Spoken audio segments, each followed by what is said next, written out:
À cette époque-là, tout le monde savait, mais tout le monde savait qu'à Bétarame, il y avait des violences physiques parce que c'était considéré comme une maison de redressement.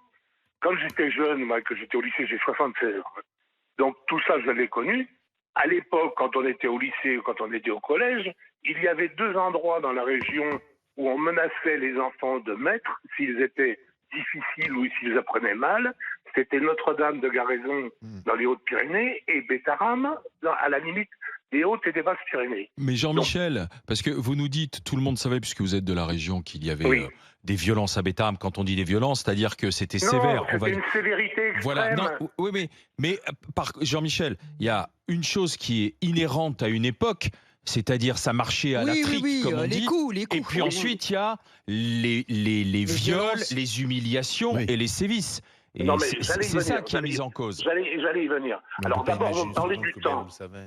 Vous parlez de l'époque. Il faut bien considérer que tout ça s'est passé il y a 50 ans. Et qu'il y a 50 ans, les notions de violence et les notions de sévice n'étaient pas du tout considérées comme aujourd'hui. À l'époque, c'est vrai que c'était considéré comme une maison de redressement, donc on savait qu'il y avait de la sévérité. Je ne vais pas parler de violence parce que je n'y étais pas. Enfin, on savait Mais pas qu'il y avait des viols. voilà, mais les sévices sexuels, mais à l'époque, mais personne n'en parlait. Il y avait Mais une omerta là-dessus.